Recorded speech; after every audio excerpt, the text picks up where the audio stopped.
السلام علیکم ورحمۃ اللہ وبرکاتہ۔ معزز ناظرین کرام، 7 دن نماز تہجد میں یہ صورت پڑھ لیں، جسم کے ریشے ریشے سے بیماری ختم ہو جائے گی۔ یقین نہیں تو ایک بار آزما کر دیکھ لیں۔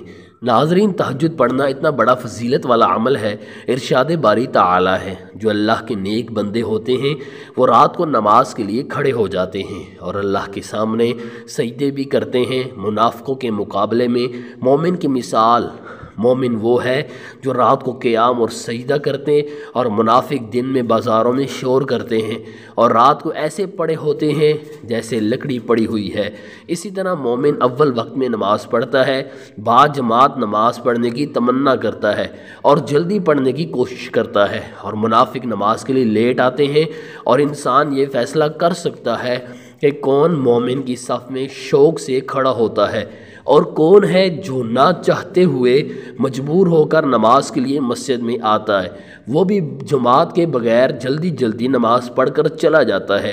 رسول اللہ صلی اللہ علیہ وسلم نے فرمایا، قیام اللیل کو لازم پکڑو، کیا ہو گیا یہ پہلے نیک لوگوں کی عادت تھی، یہ اللہ کی قربت کا ذریعہ ہے، اس سے اللہ گناہ معاف کر دیتے ہیں بلکہ گناہوں سے دور کر دیتے ہیں، انسان گناہوں کی قریب بھی نہیں جاتا۔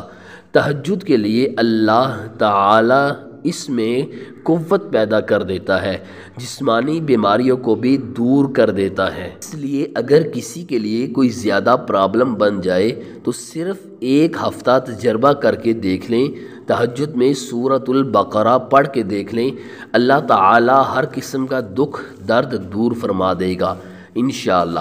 سورہ بقرہ کی اس قدر فضیلت ہے کہ سیدنا ثابت بن قیس بن شماس رضی اللہ عنہ کا ہے کہ ایک مرتبہ لوگوں نے نبی صلی اللہ علیہ وسلم سے کہا کہ گزشتہ رات ہم نے دیکھا ساری رات ثابت رضی اللہ عنہ کا گھر نور کا محل بنا رہا اور چمکدار روشن چراغاؤں سے جگمگاتا رہا۔ نبی صلی اللہ علیہ وسلم نے فرمایا، شاید انہوں نے رات کو سورہ بقرہ پڑھی ہوگی۔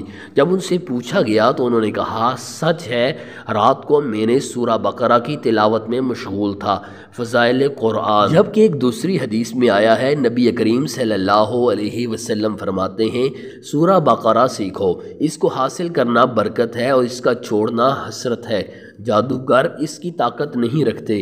پھر کچھ دیر چپ رہنے کے بعد فرمایا، سورہ بقرہ اور سورہ آل عمران سیکھو، یہ دونوں نورانی صورتیں ہیں، اپنے پڑھنے والے پر سائبان یا بادل یا پرندوں کے جھنڈ کی طرح قیامت کے روز سایہ کریں گی۔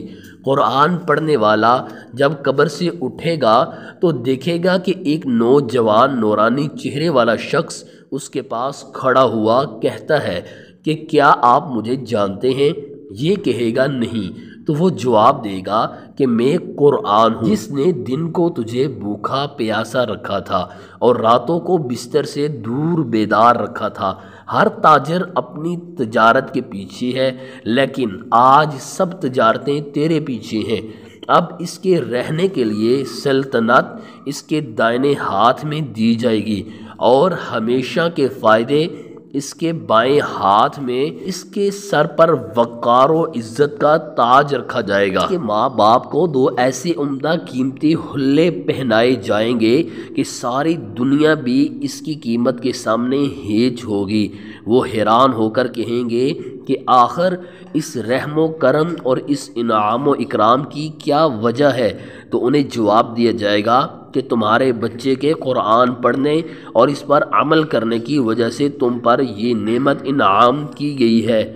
پھر اسے کہا جائے گا، پڑھتا جا اور جنت کے درجے چڑھتا جا، چنانچہ وہ پڑھتا جائے گا اور درجے چڑھتا جائے گا، خواہ ترتیل سے پڑھے یا بے ترتیل۔ مسند احمد۔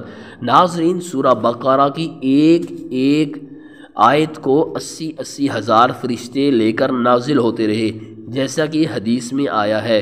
سیدنا ماقل بن یسار رضی اللہ عنہ فرماتے ہیں کہ رسول اللہ صلی اللہ علیہ وسلم نے فرمایا سورہ بقرہ قرآن کا کوہان ہے اور اس کی بلندی کا یہ عالم ہے کہ اس کی ایک ایک آیت کے ساتھ 80 ہزار فرشتے نازل ہوتے تھے، اور بالخصوص آیت الکرسی تو خاص عرش تلے نازل ہوئی اور اس صورت میں شامل کی گئی۔ سورہ یاسین قرآن کا دل ہے، جو شخص اسے اللہ تعالیٰ کی رضا جوئی اور آخرت طلبی کے لیے پڑھے اسے بخش دیا جاتا ہے۔ اس صورت کو مرنے والوں کے سامنے پڑھا کرو، مسند احمد۔ اسی طرح ایک اور حدیث میں آتا ہے رسول اللہ صلی اللہ علیہ وآلہ وسلم نے فرمایا قرآن اور قرآن پڑھنے والوں کو قیامت کے دن بلوایا جائے گا، آگے آگے سورہ بقرہ اور سورہ آل عمران ہوں گی، بادل کی طرح یا سائے اور سائبان کی طرح، یا پھر پر کھولے پرندوں کے جھرمٹ کی طرح، یہ دونوں پروردگار سے ڈٹ کر سفارش کریں گی، صحیح مسلم۔ ناظرین، سورہ بقرہ کے اندر ایک آیت ہے جس کی بہت زیادہ فضیلت احادیث میں آئی ہے۔ سیدنا ابی بن کعب رضی اللہ عنہ بیان کرتے ہیں کہ نبی صلی اللہ علیہ وآلہ وسلم نے ان سے پوچھا، اے ابو منذر، کیا تم جانتے ہو کہ تمہارے پاس کتاب اللہ کی سب سے زیادہ عظمت والی آیت کون سی ہے؟ کہتے ہیں میں نے جواب دیا اللہ اور اس کا رسول صلی اللہ علیہ وآلہ وسلم ہی زیادہ جانتے ہیں۔ رسول اللہ صلی اللہ علیہ وآلہ وسلم نے دوبارہ پوچھا، اے ابو منذر، کیا تم جانتے ہو کہ تمہارے پاس کتاب اللہ کی سب سے زیادہ عظمت والی آیت کون سی ہے؟ میں نے کہا اللہ لا الہ الا هو الحی القیوم، یعنی آیت الکرسی۔ تو رسول اللہ صلی اللہ علیہ وآلہ وسلم نے میرے سینے پر ہاتھ مارا اور فرمایا اللہ کی قسم تو نے درست کہا، اے ابو منذر تمہیں علم مبارک ہو۔ مسلم کتاب الصلاۃ، باب فضل سورۃ الکہف و آیت الکرسی۔ آیت الکرسی جو قرآن کریم کی تمام آیات سے عظیم آیت ہے اور جس کی بڑی فضیلت صحیح احادیث سے ثابت ہے، جبکہ دوسری حدیث میں آتا ہے سیدنا ابو امامہ رضی اللہ عنہ بیان کرتے ہیں کہ میں نے رسول اللہ صلی اللہ علیہ وآلہ وسلم کو فرماتے ہوئے سنا، جو شخص ہر فرض نماز کے بعد آیت الکرسی پڑھے اسے جنت میں داخلے سے سوائے موت کے کوئی چیز نہیں روکتی۔ مطلب یہ ہے کہ آیت الکرسی پڑھنے والا موت کے بعد سیدھا جنت میں جائے گا۔ عمل الیوم واللیلہ للنساء۔ جبکہ ناظرین ایک حدیث میں آتا ہے نبی صلی اللہ علیہ وآلہ وسلم نے فرمایا جو شخص صبح کے وقت آیت الکرسی پڑھ لیتا ہے اللہ رب العالمین شام تک اس کی حفاظت فرماتے ہیں، اور جو شام کو آیت الکرسی پڑھ لیتا ہے اللہ رب العالمین صبح تک اس کی حفاظت فرماتے ہیں۔ معزز ناظرین کرام، اگر آپ کو ہماری ویڈیو اچھی لگی ہو پلیز لائک کیجیے، مزید ایسی ویڈیوز دیکھنے کے لیے ہمارے یوٹیوب چینل کو سبسکرائب کیجیے، ویڈیو کو صدقہ جاریہ سمجھتے ہوئے ذرا ثواب کی نیت سے آگے شیئر کیجیے۔ اگر آپ گھر بیٹھے بٹھائے آن لائن اپنے بچوں کو ناظرہ قرآن کریم کی تعلیم دلوانا چاہتے ہیں تو ہمارے یوٹیوب چینل کو سبسکرائب کیجیے اور ہمارے واٹس ایپ پر رابطہ کیجیے 0306 898 3012۔